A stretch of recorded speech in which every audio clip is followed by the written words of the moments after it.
You feel this nervousness on the phone there?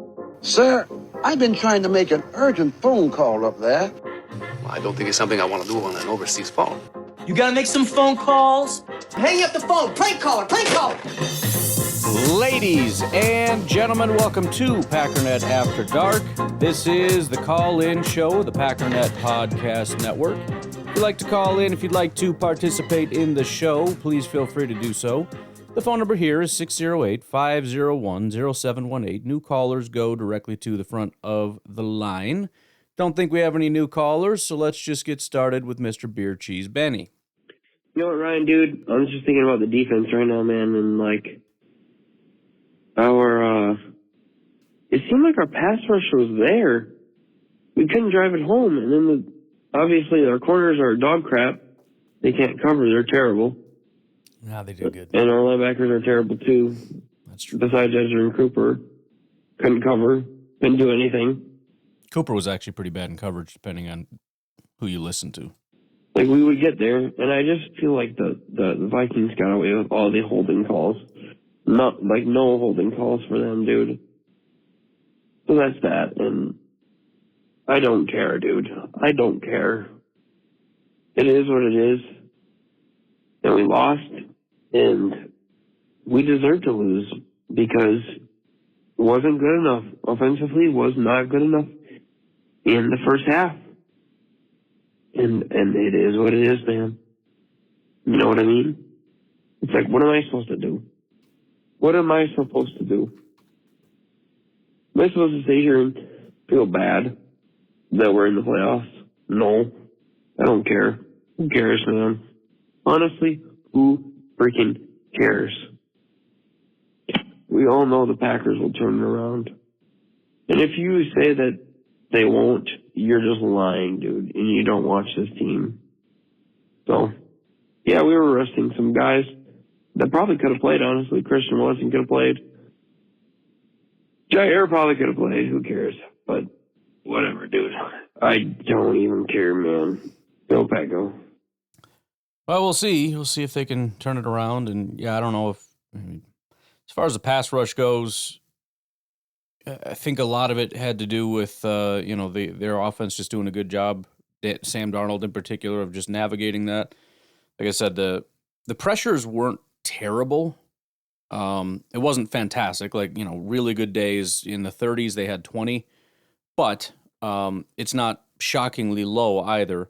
The biggest issue is that they weren't able to physically get their hands on Sam Darnold, and I think a lot of that had to do with getting the ball out and Darnold, his movement in the pocket and whatnot. I know, again, every time something bad happens, it's not because the other guy's good, it's because we're bad, according to a lot of people, but sometimes it is the other guy just doing a good job, and I think Darnold did a good job, unfortunately. The good news is, as good as Darnold is, that is not exactly how good he is every single week, but, darn it all, you know what I mean? Hey, Ryan, it's Kyle again. What's up? It took like an hour here to kind of chill out after the game, Unfortunately, I kind of expected us to lose, but hoping ultimately we did put up a good fight, but I think we shouldn't get it twisted. While the effort was there, man, the Packers have got to learn how to beat man coverage because they're going to just see it from now on. It's been so dang effective. And it wasn't until the Vikings played some soft zones, it was the last 8 minutes of the game or whatever, that they were able to get some stuff. So while it was nice to see Love kind of come on, he made some really great throws, and the receivers made some catches there at the end. Let's beat some man coverage, and then we'll talk, because they just weren't. But I don't know. This will be interesting. This is going to be one of those wars. Well, so I haven't gotten to the second half yet. I'll try to do that today. We've got another Christmas party, believe it or not. So I'm trying to hurry up and get this done. Then we'll see what time I get back, etc. But the goal is to watch the second half. My recollection was that it was not soft man coverage. That Romeo Doubs had guys right in his face, but he's just running these quick out routes, which, as I said in the first episode, those are open all day. Man coverage all day. It seemed to me the only plays that weren't working super good were when they did go into zone. The two plays that I said for Matt LaFleur, where it's just like there's nothing here, those were zone. They just dropped into zones and they took away that stuff. The plays that have been there that just haven't been made have largely been man coverage. Even Jaden Reed, like I said, I don't like that they use Jaden Reed to kind of come across the middle because you assume that I'm assuming that that's the main guy you're going to want to target, and he's probably the worst at it. But he was open in most of those instances, so I can't really be mad about it. So I don't know. I think that I think the opportunities were there. I think the biggest issue was the combination of they're playing man and they're bringing extra people to bring pressure, and I think Jordan was the one that struggled a lot with that because now you got to throw a really accurate pass because even though they're NFL open, if it's a little underthrown, they have to slow down. They're not open. If it's obviously overthrown, it's not. It's no good anymore. So you're going to have to throw under duress a really pinpoint pass, and I think the biggest issue we're having is Jordan under pressure is, first of all, not putting his eyes in the right place. He's not identifying who the open man is going to be. And then number two, whoever he throws it to, it's not an accurate ball was the biggest issue that we had or that I identified in the first half of the game. Check test losses, where if you're a love hater, it's his fault. If you don't like LaFleur, it's his fault. If it's whatever, you pick your poison. It was, I think in reality, when you've got Love taking sacks he shouldn't outside the tackle box, you got your receivers, you got Reed dropping a fourth down pass, you got Jacobs fumbling the ball. You got Zach Tom, crucial pre-snap penalty. I mean, the good news is there is some killer pre-snap penalties. That's nothing your opponent's doing. Right. Which means it's equal parts frustration and equal parts, hey, you can fix it. What's so disheartening is seeing them kind of revert to like week 6 form or whatever when we were doing this. And it's like, why? And I know it's loud, but that doesn't make you line up off sides, And maybe I was a little hard on Hafley. I know who'd have thought you lose Zane Anderson and it all falls apart, but kind of did. I'm guessing. I told you, it was Bullard, man. Forget Zane Anderson. We didn't have Zane Anderson 2 weeks ago, but you know who else we didn't have 2 weeks ago? Was Bullard. Right? I'm just saying. I hate to pin it all on one guy, but I don't think he's anywhere near ready. I don't think he should be anywhere near a football field. There's a difference between being, the gap between not good and good is pretty vast, but the biggest issue is when you go from not good to massive liability. I'm just saying, I might be off on that. PFF doesn't think that I am. They gave him a horrific grade.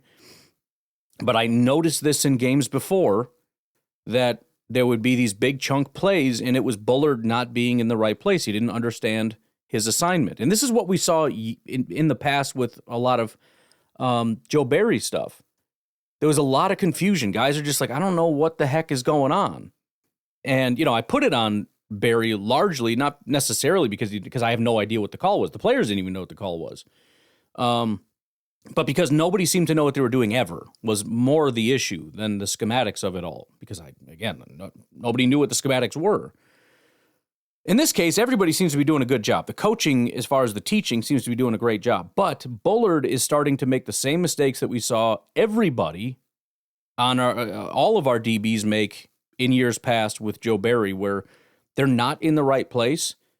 And you can't get away with that with a guy like Sam Darnold because you're creating a massive vacancy somewhere on the field by not. And the other thing is, obviously, this is what the Packers do, the Vikings do, pretty much everyone's trying to do.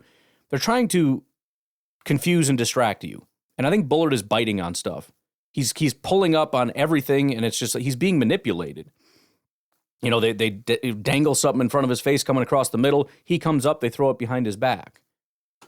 So I know it wasn't just his fault. And I know there was a lot of other guys making mistakes and everything else, but that is just, I don't know. I don't want him on the field. I just don't. Bullard is probably practicing at a different spot this week because it looked like it. But the frustrating thing was how the lack of pressure. Like we could get close, but we just couldn't get there. And Darnold's freaking good. I'm sorry, but he was smoking. He's been smoking all year. Vikings have got themselves a real situation there. It's probably a good problem to have, but they're going to have some big decisions because, man, was he good today. You got to give him credit. It's a scary decision because, Obviously, if you pay him and he continues to play this way, then you're set, and it's an obvious decision, and everything's great. If you let him walk and he kind of reverts, and then you go with JJ or whoever else, then you look like a genius because it's like, wow, you got that great year out of him. You let him go, and that was just a fluke year, and you knew that, and it's just you're a genius. However, there's also a chance you let him walk, and he's fantastic. It's like, what the heck are you doing? Especially if whoever you bring in or JJ or whatever are not good. And there's also a possibility that you pay him a psychotic amount of money, as in like actual top tier starter money, which he might be commanding after this year. As stupid as that might sound, all it takes is a single team saying, I'll pay you that, for the Vikings to now need to pay that. And if you pay him that, and this was kind of a fluke year, you look really effing stupid. So you're right. It's a good problem to have, but it's still a problem, and you got to make the right decision. Arnold was great. But I really need to see this team come up with a way to beat one-on-ones and beat man coverage, because they couldn't freaking do it at all today. Also forgot to mention, very obviously, Christian Watson is a big part of that. He's a massive part of, first of all, his ability to beat man coverage because he's so fast. Also, the fact that teams don't want to run man coverage as much. I mean, the Vikings ran man coverage more than they ever have all year. It's the most the Packers have faced all year, probably because they didn't, as you said, feel very threatened by any. They knew that they could man up the guys that we had. Now, again, we had opportunities, but they didn't really feel like we were going to get gashed by it.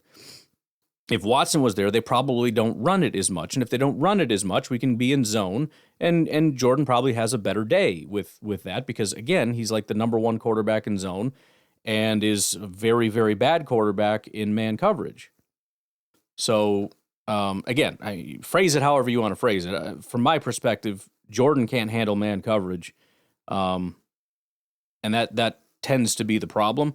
But Jordan has had issues in the past, and they've got rectified. So I'm not making sweeping declarations about what he is. I'm just saying that there's a problem right now. I don't know why, and they got to figure something out. And I don't exactly know what it is, but.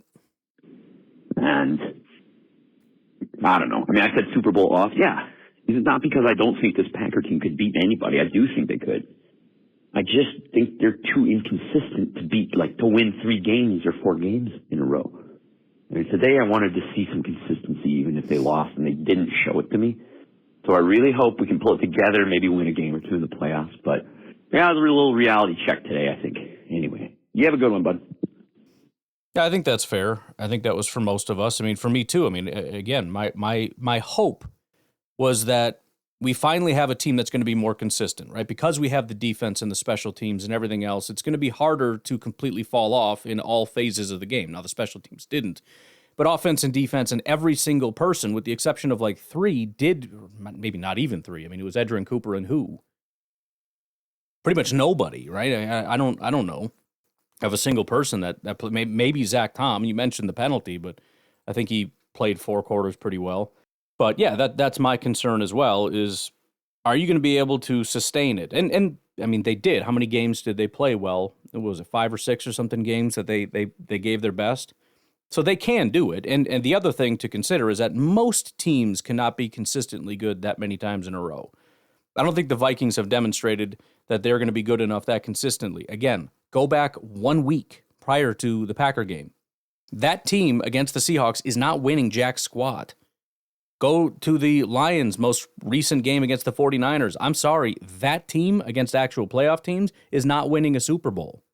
So, if we're going to be honest and apply the same criteria that we're applying to the Packers to all the other teams, I'm looking at probably, AFC teams, maybe the Eagles. I haven't really looked into it as far as a consistency factor. I mean, the reason I'm picking the frickin' Chiefs again, despite the fact that they seem like a fraudulent team and everything else, is because they've demonstrated to be that team that consistently will get into the playoffs and be the consistent team. Well, they're not as talented. Yeah, but they're going to give 100%, and they're going to go up against teams that probably are not, that are going to make mistakes, that are going to be scared, that are going to be whatever the moment is going to be very big, and it's not going to be too big for the Chiefs. In fact, they're probably going to rise to the occasion and start playing their best football at that time. That's not an official prediction, but it's more of a thought in my head in terms of why it might actually happen, because I do think it's an important piece, and I don't think it's the standard. I don't think it's, well, the Packers can't do this thing that everybody else can do. No, I think most teams cannot play consistent football. It's why the Bills haven't won a Super Bowl, by the way, because they just can't be consistent, especially through the postseason. It's why the 49ers have not won a Super Bowl. I'm talking about through this more recent span where they've both been going to the playoffs pretty much every year. It's why a lot of teams, the Ravens, have not won a Super Bowl. It's not because of a lack of talent. I mean, Lamar Jackson potentially could be getting his third MVP since being a quarterback here. The Ravens have a 3-time MVP, and he hasn't won a Super Bowl. So again, I'm not happy about it. I'm certainly not making excuses. It's something that you need to fix if you want to win a Super Bowl. But again, it is a problem across the NFL that very few people have been able to identify and fix. I mean, look at the Eagles last year. They didn't even get to the playoffs before their season was dead. Their team just went to 0. I don't even know what the heck happened. They stopped playing good football. They just sucked. And it was over before it started for them last year. The Bengals, I mean, the Bucs won a Super Bowl probably because of Tom Brady, and Tom Brady is one of those guys that just is like Pat Mahomes. That just, I don't know what it is. There's just a thing where they rise to the occasion and they bring something to the team and to the locker room and to the field. And obviously, quarterback's the most important position. So if you're playing at 110%, everything around you is going to be working a lot better. But how many non-Tom Brady, non-Pat Mahomes teams have won Super Bowls recently? Almost none. So yeah, they got to figure it out. They got to figure something out. And, I hate to use the young team excuse, but I mean, this is one area where I think if you were a coach, it would be probably the most difficult as far as knowing what you need to do to win a Super Bowl, right? Most of these guys don't know what it takes to be an NFL player yet, much less what a Super Bowl champion team looks like, I guess. And I don't know that they necessarily, the ones that were here with Rodgers, necessarily learned much from Rodgers, because I don't know that Rodgers was, he was kind of over the hill as far as that, rather than kind of demonstrating, leading by example, even though that's what he said he did. It was more just kind of a grouchy old man that was like these young people, kind of a get off my lawn kind of an attitude. But, at the end of the day, we'll see. I don't know what's going to happen. I can easily go back, I'm sure, and point to a lot of different teams that don't seem to have what it takes to win a Super Bowl. And the problem is you're going to be left with no teams, which means, potentially, if we can't find any teams, what it means is that the criteria is not correct. We'll have to recalibrate a little bit. But I do agree with probably not, which would be the standard for all teams no matter what. And again, if you don't agree, please put money on whatever team is above 50%, because you're an idiot if you don't. We'll take a break. We got some more Kyle from Madison on the other side. Ryan, what's up? Kyle from Madison. Well, just when you think your day in the world of Green Bay Packers can't get worse. I mean, I just watched the Commanders win against the Falcons. Man, I didn't realize to start the day that we were in that much danger of losing to the 7th spot. But Here we are, and that's probably where we're going to be.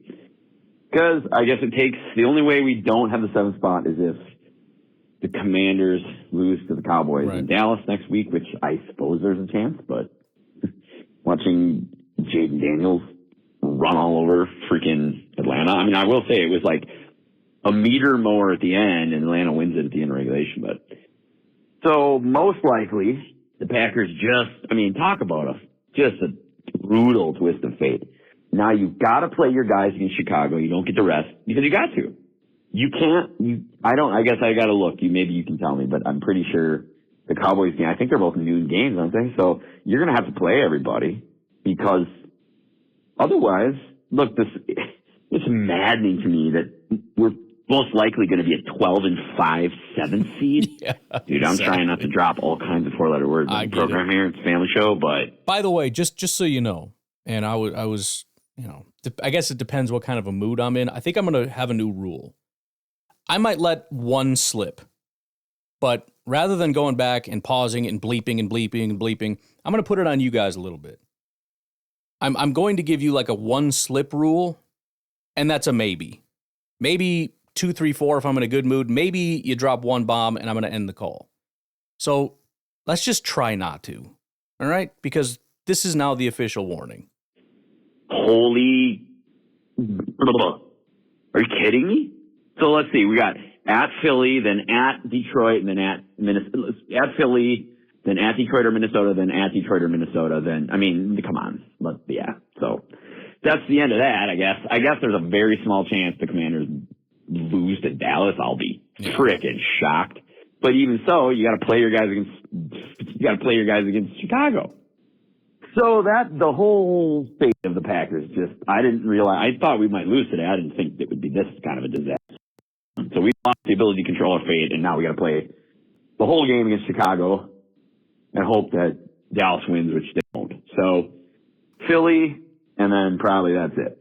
I know, everybody probably thought that in Dallas last year too, but I don't see it. Maybe, but then it probably, come on, Philly, Detroit, Minnesota, nah. It would have been great to have a game in there where we could maybe go out to Los Angeles or something, get our sea legs, so to speak, and then, maybe you warm up, and then you got to get through 2 opponents, but I think the Packers are a year away. And, man, that's just brutal. Watching that Commanders win, once I realized what was at stake, I was just like, get kicked in, where. Yeah. Just insult to injury now. I was thinking we could at least win a game or 2 in the playoffs, but it seems like a long shot now. So I'm not going to give up all hope, but it's on life sport. You have a good one. Yeah, so I'm kind of surprised by this. The Commanders are only 4.5-point favorites. It is in Dallas. It's a divisional game, so maybe that factors in a little bit. I don't know. I just it's surprising a little bit. The Packers are 9.5-point favorites at home against Chicago. The Eagles, again, I haven't looked a ton into it. We are getting into the territory where we got to start looking at these guys. One of the things I love doing for the postseason is finding comps. So finding prior Super Bowl champions that were similar to all the teams. Partly because, the idea is, this team can't win. This team can't win. Of course, the Packers can't win. There is an example somewhere out there of a team very similar to this team that won a Super Bowl at some point. So everybody, once you get in, everybody's got a shot. You know what I mean? But, just looking quickly at the Eagles, they blew the crap out of the Dallas Cowboys. So there's that. Washington, though, it was a 3-point loss, actually. They beat Pittsburgh by a decent chunk. The Carolina Panthers was 22-16. So, again, we talk about they're inconsistent. You're telling me 22-16 almost losing to the Panthers? Let's pretend the negative Packer fans were Eagles fans for a second. You're telling me they wouldn't constantly talk about Carolina and the fact that they already lost to Washington, who is like a, 6th seed, I guess, as evidence that they can't win? That they're not actually that good, that this isn't their year? Of course, that's what everybody would be saying. So, 28-23 to Jacksonville. Okay. 20-16 to Cleveland. Yeah, okay. Sounds, at the very least, sounds pretty inconsistent to me. You know what I mean? When are you going to bury one of these teams? I guess they did bury Dallas, but I don't know, man. You get into the playoffs, you start playing some real playoff teams. I just don't know if they have what it takes. I don't think they have what it takes. By the way, I'm being sarcastic. Of course they have what it takes, but I'm going to apply that standard to every team from now on and just demonstrate that nobody has what it takes. Nobody's good enough. Sorry to tell you. Eagles, I can't tell you the Packers are going to beat them, but I can tell you they don't have what it takes. Yo, Ryan, this is Jim from Arkansas. What's up? And here's my son. Hold on a second. Yo, it's good, Ryan. What's up, man?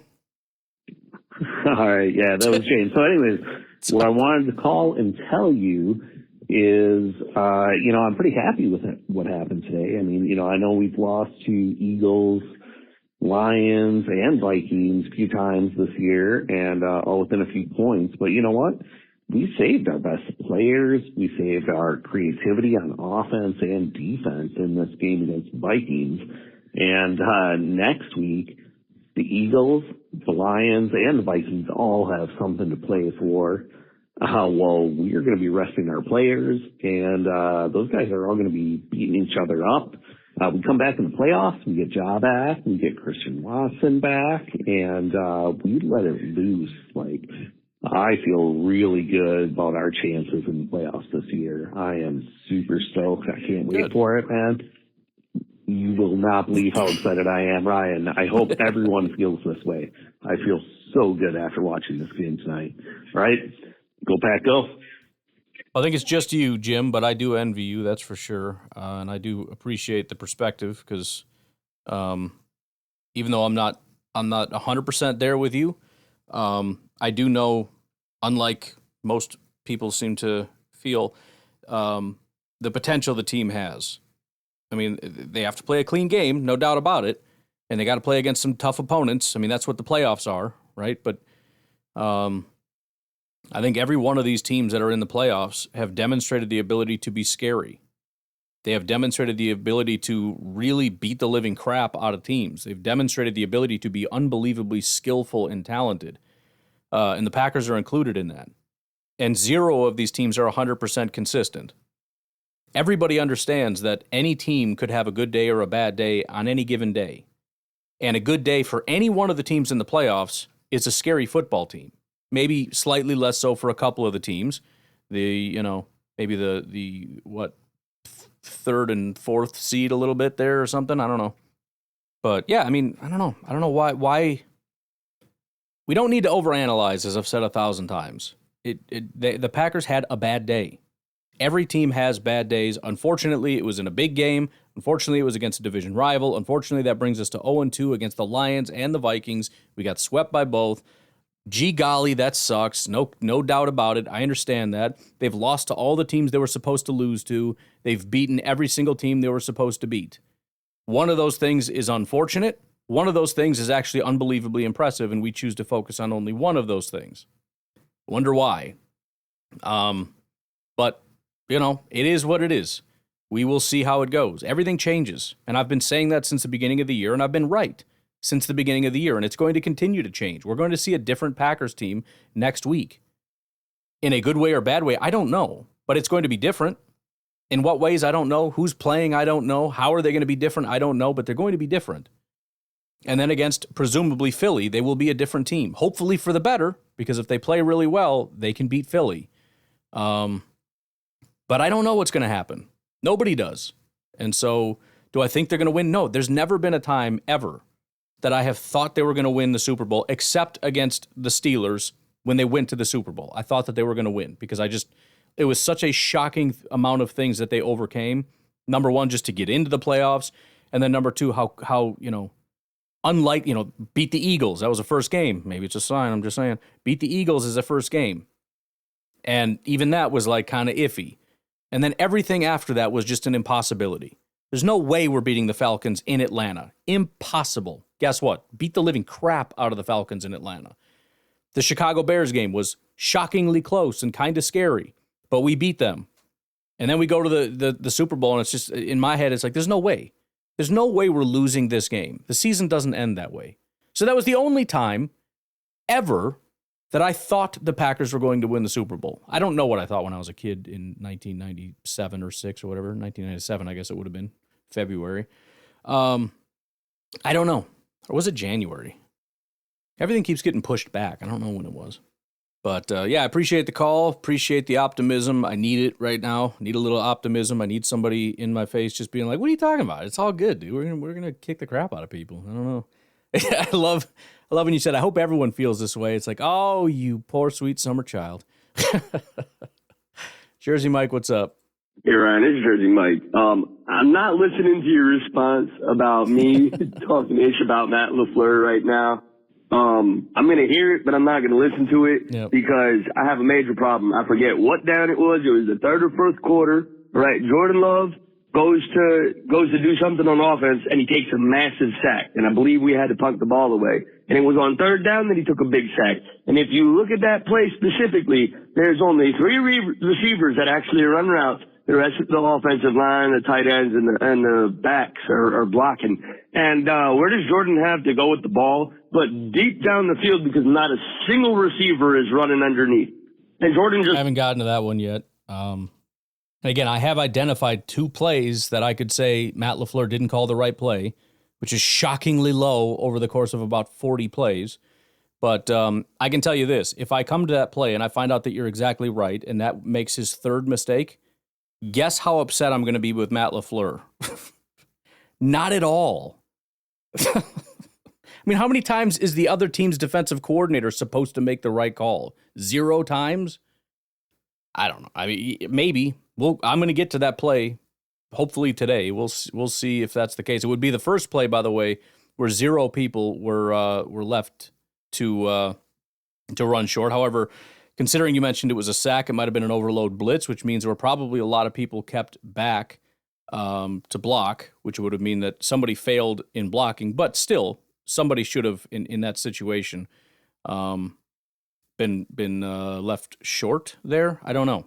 I don't know exactly what happened. And if I see Jordan change the play, I can't be mad at Matt LaFleur either, just so we're clear on that. Like, can't even...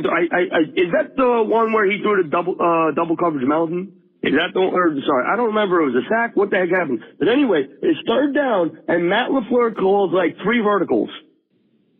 Maybe one was... If it's the one to Melton, that's not correct. There were 3 deep guys. There were also 2 underneath. And as I said, that was one of the ones that I said didn't turn out very well. I do think he could have thrown a pass to Josh Jacobs underneath. You throw a good enough ball, he was out in front of him, he could have caught it. He might have probably gone down right away. So I don't know if he gets a first down. But again, like I've said a bunch of times, why don't you trust these guys? Josh Jacobs and Tucker Kraft in particular. There's got to be 3, 4, 5 times already through the first half where, because they're in man coverage, it's mano-y-mano. If they beat that guy, if they break that tackle, they are gone. Gone. So if you throw it and he gets tackled, that sucks. And it didn't work. But you're not going to trust them ever to do that and are going to trust yourself to throw into double coverage. And then you airmail the ball, and it's like, well, that frickin' sucked a little bit. But yeah, I have not gotten to any sacks. I think he was sacked once, and that was one time where I was like, what the heck are you doing, Jordan? But maybe there was nothing down the field either. Still don't know why he took the sack. But the Bo Melton thing, no, that it was not 3 verticals, I can tell you that. Post from the slot. But like 3 guys streaking down the field, not a single one underneath. On third down. What is that?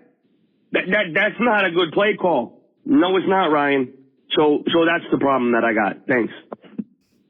Well, if you want, it's funny because I remember when I went back and did it, they show the overhead view and then they show the, behind the end zone view, the behind the line of scrimmage view. And when I was doing it, I paused it at a certain time to talk, and you could easily see Josh Jacobs right there. I was like, yeah, you could throw that. You could absolutely throw that to Josh Jacobs. So if that is the play you're talking about, I would encourage you to go back and look at it. If you want, I will send you a little video of it or something to show you what everybody was doing. And again, that was one of the ones I dinged Matt LaFleur on. So of the 2 that I thought, yeah, there weren't a ton of great options, that was one of them. Jordan Love still didn't make it. There was a relief valve. Jordan Love should have thrown it to Josh Jacobs and trusted him to break a tackle and make a play, and didn't. So I still put the majority of that on Jordan Love. But as far as Matt LaFleur's ability to get somebody just wide open, that didn't happen in that play. Aw, shucks. All right, we'll take a break. We got a whole bunch of beer, cheese, Benny. Hey, Ryan, Beer Cheese Benny here. What's up, man? Good morning. It's freaking Monday. Hope you're feeling all right. Not a victory Monday, so I'm pretty upset about that. And I'm really starting to question Matt LaFleur, man. He can't win in big games where they're really important. Well, again, let's not get too captured by the moment here. It is absolutely untrue that he can't win big games because he's won lots of big games. It's true that, it depends what we want to call big games. It's funny because it's like, well, the Packers can't win big games. Well, what are big games? Well, anybody that has a record better than you. Okay? How many big games have the Vikings won? Is the answer to that question 0? And if you want to call the Packers a big game, I don't know why, because I thought the point of this is that the Packers weren't a very good football team. And if it is a big game and the Packers are a good football team, that seems to be great news, in my opinion. I mean, let me put it this way. It can't be both things. One, the Packers can't get up for big games, meaning they sucked, meaning the Vikings shouldn't be given a lot of credit for that because the Packers didn't show up. Number two, the Vikings should be given credit because they played a really good Packers team and won. Those are two different things. They can't both occur at the same time. Can't give them credit for Seattle because we didn't get credit for Seattle. Bears, who cares? Falcons, who cares? Cardinals, who cares? Titans, Jaguars, Colts, Jets, Packers, Texans, 49ers, Giants. Nobody cares about any of those. The only other teams are the Rams and Lions, and they lost to both of them. So can the Vikings not get up for big games or what? I mean, if we're just talking about playoff teams with good records, wouldn't the 10-6 Los Angeles Rams count? How about the 9-7 Houston Texans that we beat? I mean, Miami's probably going to beat the Jets this week. That would put them at 9-8. Does that game count for anything? Seahawks are 9-7. If they win this week, I don't know if they're in the playoffs or what, but they're going to be a 10-win team if they win this week. I mean, I think the only way we can really come to that is if we really cherry pick stuff and completely ignore all seasons prior to this one. It is true that the 5 best opponents they lost to, but again, that's the weird part about this. The 5 best teams they faced, they lost to, but every other team they beat. That's also shockingly impressive. That just doesn't happen. It's also worth noting that in those games, they lost to the Vikings by 2, they lost to the Lions by 3, they lost to the Vikings by 2, they lost to the Eagles by 5. The only game that they lost pretty convincingly was the Lions game week 9. So again, I think I know what you're getting at. I just want to make sure we're saying things correctly because we overgeneralize stuff and make things sound a lot worse than they are. Matt LaFleur can't win big games is obviously an untrue statement. The Packers this year, for some reason, have not been able to beat the mega elite teams. Doesn't mean they can't, because let's also remember that although it's statistically unlikely, this is a very small sample size of games.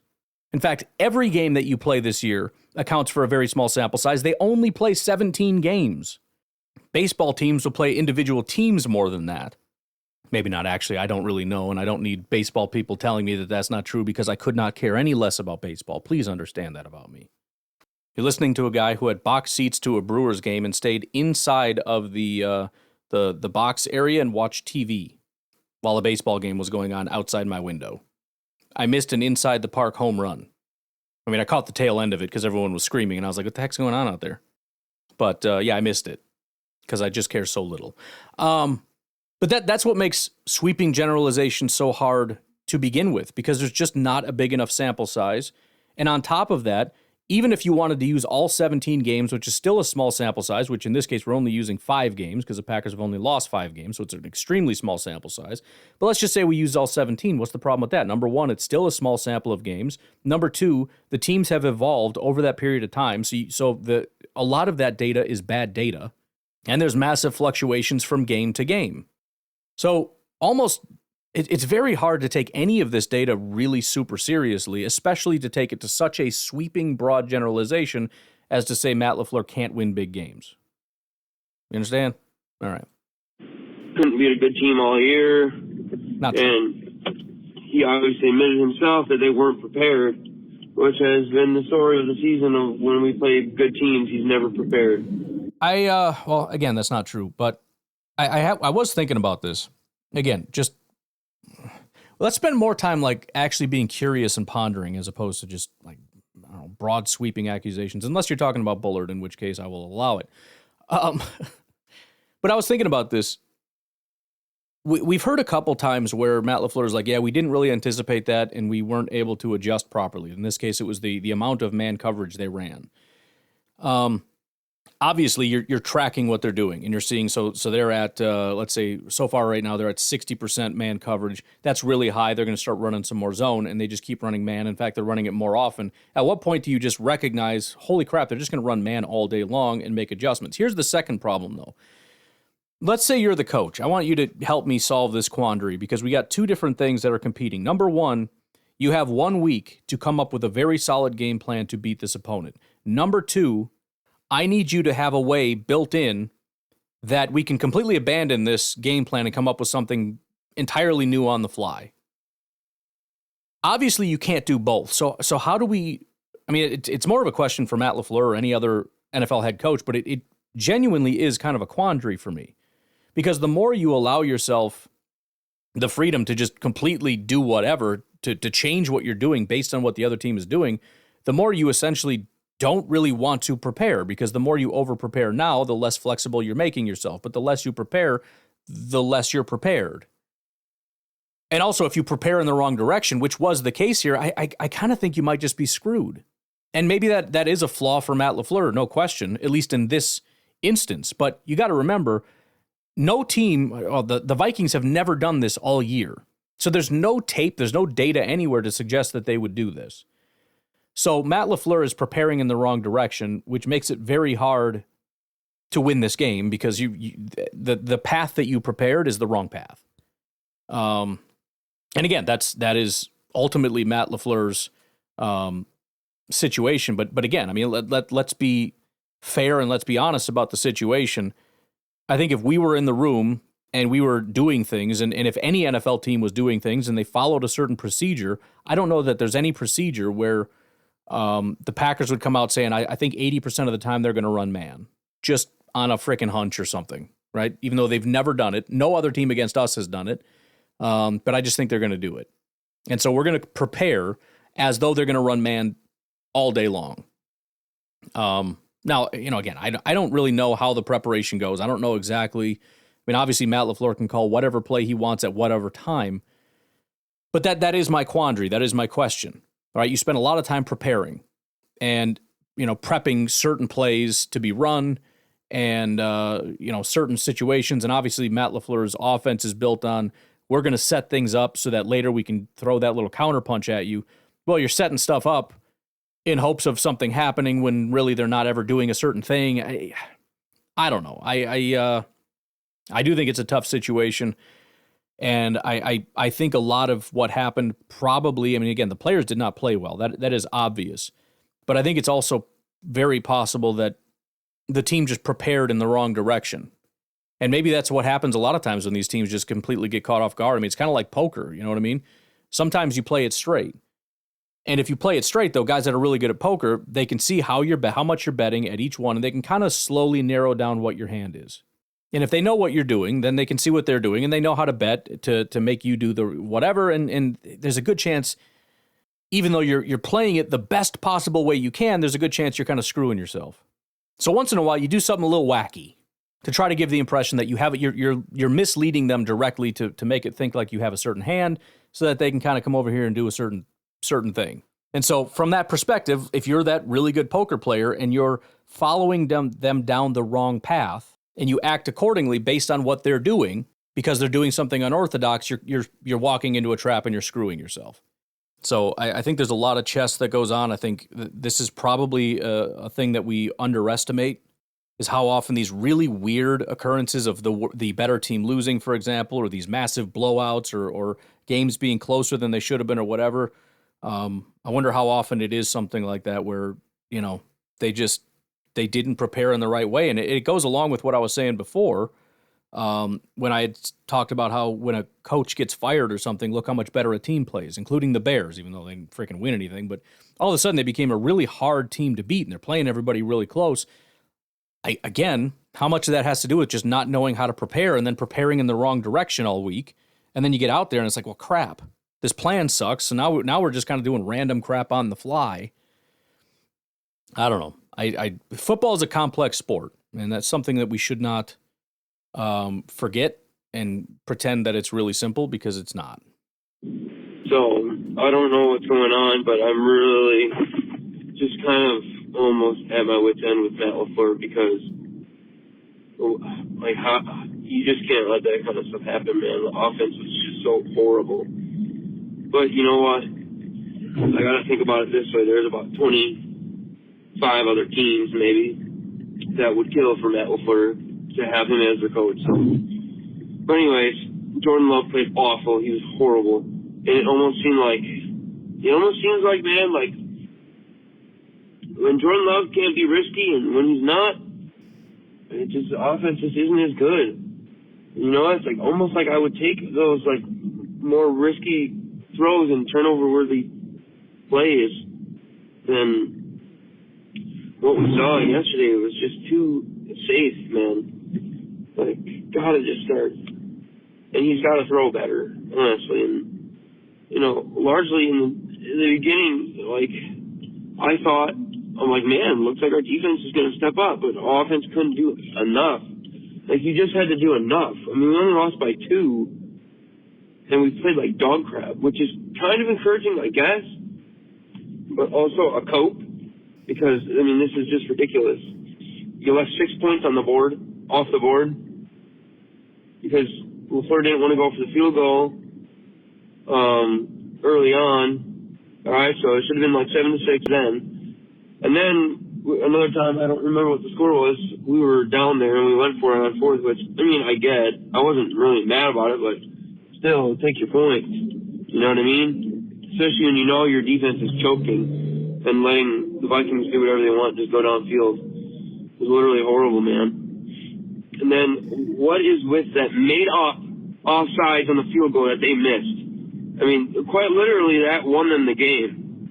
I mean, well, we can't say that, but you know what I mean. If he misses it and it's just how it is and they don't call that dumb made-up penalty, then, you know, maybe we win. I don't know, but the team's going to have to freaking work on some things because it's not good enough, man.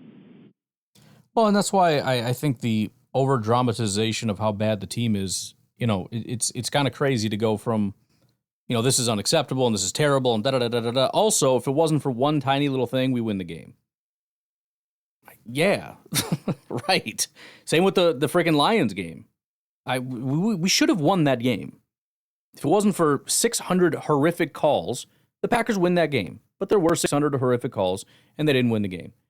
And, you know, I put the Vikings game much more on the Packers than the officials, that's for sure. And there was probably enough bad calls in their direction that there were in our direction.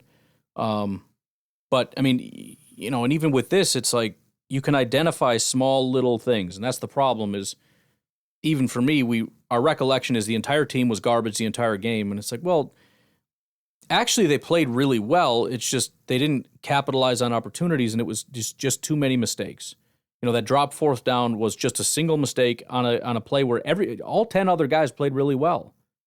But it was a drop, and it screwed everybody. It screwed everything. And you could say Matt LaFleur's decision to go for it lost us 3 points, if you want to go that route too. You know, again, I've pointed out, I don't know how many times, the throws and decisions from Jordan. You change any one of those, and massively different outcomes. Josh Jacobs fumbling. You know, I mean, it starts to compound, because the NFL is a sport where you can't really make a lot of mistakes. And if you make mistakes and the other team doesn't, you're going to lose. And that's what happened.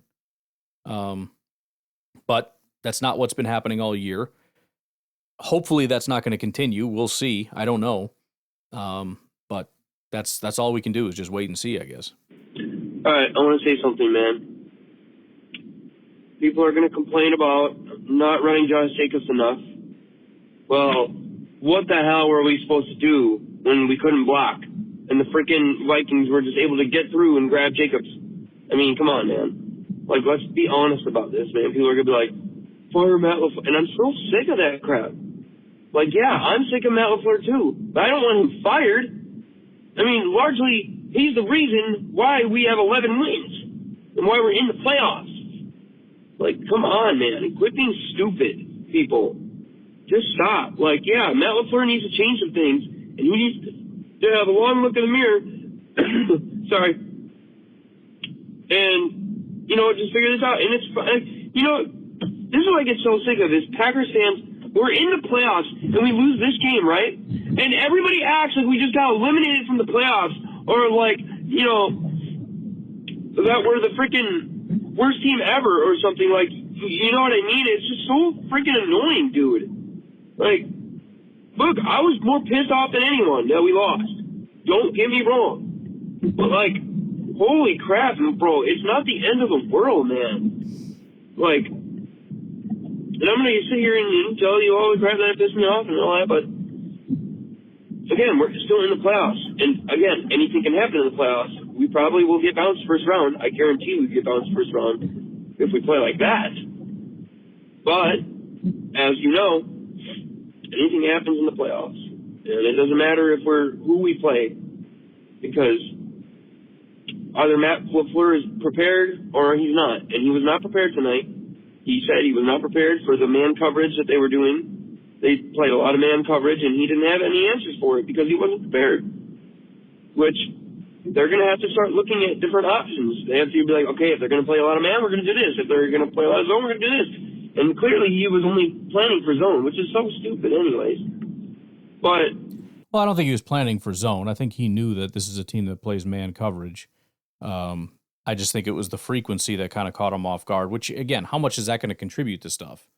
I mean, if you think they're going to run it 60%, they run it 75%, does that really ruin everything? I don't know. I mean, these are all just questions. I don't know the preparation process. I don't know exactly the game plan process.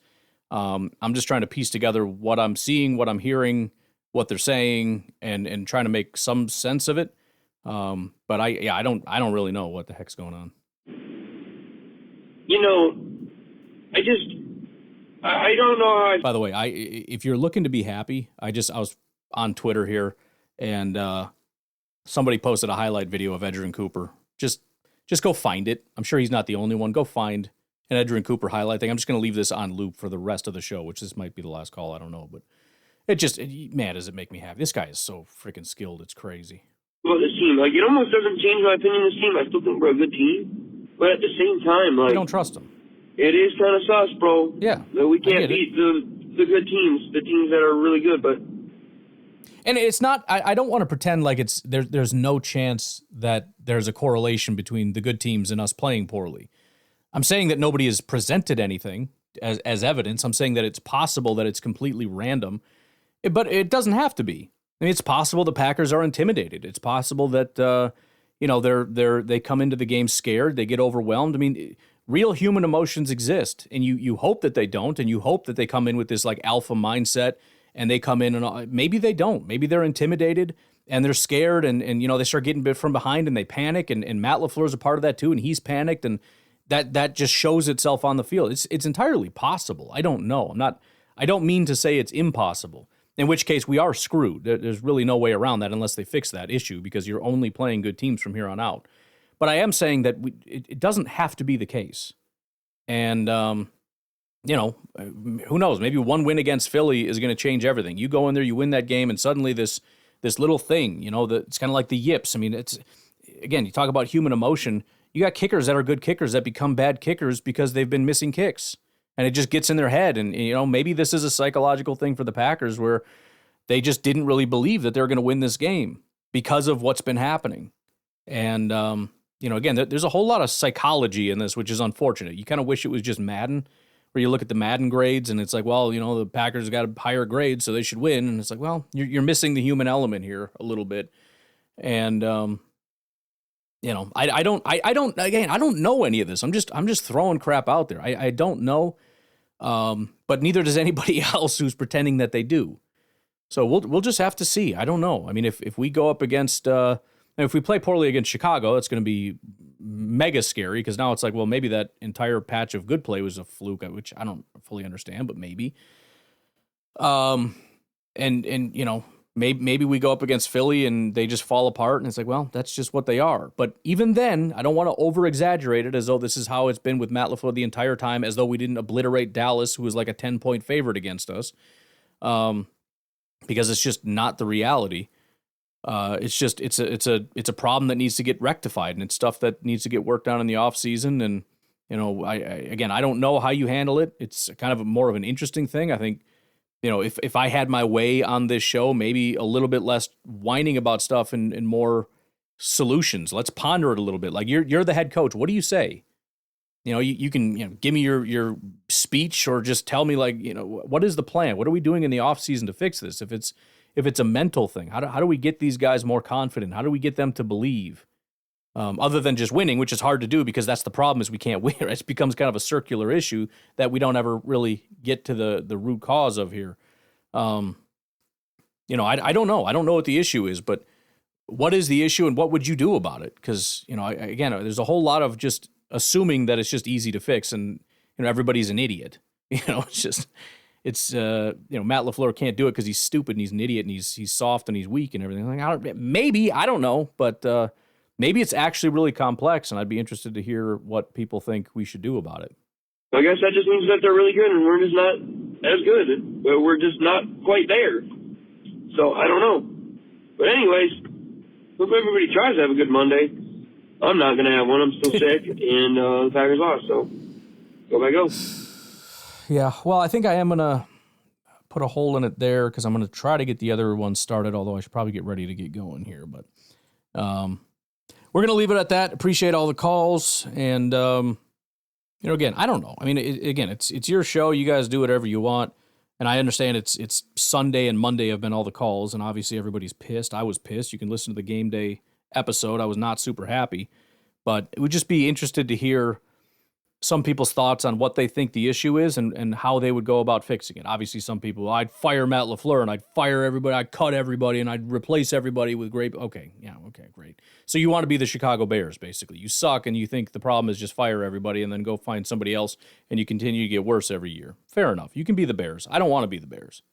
It's the funniest thing about a lot of this is a lot of the more negative fans, the thing that they're screaming for all the time, the Bears are the perfect example of that fan base. They do everything that fans want, right? They forego draft picks for free agents. They go out and pay all these free agents. What do? They load it up at wide receiver, which is what everybody wants. Packer fans right now want wide receiver more than anything, which is the most insane thing in the world to me. We're back to we had like 1 or 2 years of reprieve from we need a wide receiver, and now we're back to wide receiver. And I don't understand it. Not that I wouldn't love a number one wide receiver, which is going to be hard to find at the back of the first round. But I think it's a wasted pick because you're going to draft somebody. At best, they're probably going to be a number 2 receiver, which we already have kind of a bunch of those. And we've solved no other major problems where we don't even have number 2s. We got backups playing. We hate to be that dude, but Josh Myers probably needs to be replaced. Corner, I've been happy with Valentine and Stokes. Do I think that they're the long-term answer? Probably not. And do I think Jair is going to be here much longer? Probably not. So a corner is going to be a really big issue. Defensive line, we might need to start building in the direction of somebody that Halfley would want. I don't know if the guys that we have are going to work out. I hate to keep going in that direction, but maybe let's let Halfley kind of get in there and tell us what he needs and see if we can go get some dogs that can play in his system. I don't know. I hate to say safety because we just spent so much time on it. And I guess, Evan Williams certainly showed some promise. So let's give him time, I suppose.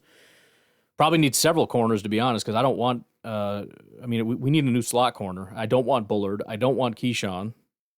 You get what I'm saying? Like, these are significantly bigger issues than wide receiver. But everyone's annoyed because Watson didn't play and Jaden Reed doesn't do well against man coverage. And, there were a couple drops in the game, which, again, PFF said like 1, I think, which so far I think I've seen 1 drop.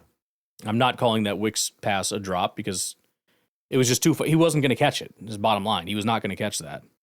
I don't know. I mean, listen, if you could promise me that this was Justin Jefferson, which is the way that a lot of these fans are thinking, is that you need to have a guy like that, I would love that. If you could promise me that he's Justin Jefferson, then yes, I would be on board with that player. The problem is he's not going to be Justin Jefferson. So now what are we going to do when we get another Jaden Reed, Christian Watson, Romeo Doubs type of player? Now what? Now are you feeling better about the situation? No, we did nothing. And we'll see what happens when the time comes. We'll see. Maybe there's some big trade-up opportunity. I mean, Jefferson was kind of a later round guy, but that makes it all the more of an anomaly. And technically, Jackson Smith and Jigba was too. He kind of slipped. So it has happened, and he's starting to look like a stud. But, I mean, there's no sure things, which is, I wish we would start acknowledging that as well, because we look at it and just say, well, I would go fix this. When I think we need to start looking at it, again, this is my preference because tend to be more math oriented, but start looking at things as percentages. I'm not asking you who do you want to, what position you want to replace and fix. I'm not asking you where should we put our new shiny Justin Jefferson.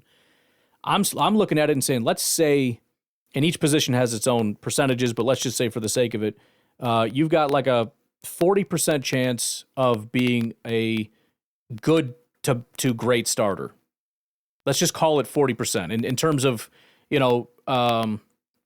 just not bad, So that's what you're getting. And the odds of being like a Justin Jefferson type player is like 5%. So if we lay out the percentages that way, do you still want wide receiver? Is that what you want? I can't imagine that it is, but maybe. I don't know. The other issue is once we get to everybody is a superstar when we get to the draft, right? Everybody is. The problem is that the draft industrial complex, if you will, is just kind of wrong about everything. And most of these guys are not going to end up being great. Some of them will, and that'll propel them into like, see, everybody knew, and I told you. And all. Yeah, great. Yeah, I knew Jackson Smith and Jugu. Great. How many other guys did we know were going to be great that ended up not being great? Like all of them, pretty much. Like, again, I could sit here and say I knew it with Edgerrin Cooper. I called it. I was all in on Edgerrin Cooper. I was that dude. Fine. But how many guys was I wrong about? Most of the rest. So when the draft comes, there's going to be a bunch of receivers, just like, the T. Higgins year where there's a billion receivers. And, of course, the ones we actually wanted went on to be terrible receivers. We pretend we wanted T. Higgins, which is revisionist history. Nobody wanted T. Higgins. And if what the fans wanted actually happened, the bottom line is this team would suck and would look a hell of a lot more like the Bears. I don't even know how we got to this point, but just something to think about. What are we going to do? I mean, we probably shouldn't get into like how do we fix this team territory, but if we're just going to be upset as opposed to excited about the future, let's do it. What are we actually going to do? And I'm going to push back no matter what. If you say, well, we need to get a wide receiver, okay, but understand. I mean, I'll go through and give you the percentages. The odds are, first of all, he's just not going to be a good player, period. And as a, first round, second round pick or whatever, he's probably going to be a contributor to some degree. And I would guess in and around as good as the guys that we have. Maybe slightly better, but probably not because the guys that we have are actually decent. So are you sure? Just asking. I don't know, just a thought, whatever. All right, I'm out of here. You guys have a good rest of your day. I'll talk to you tomorrow. Have a good one. Bye-bye.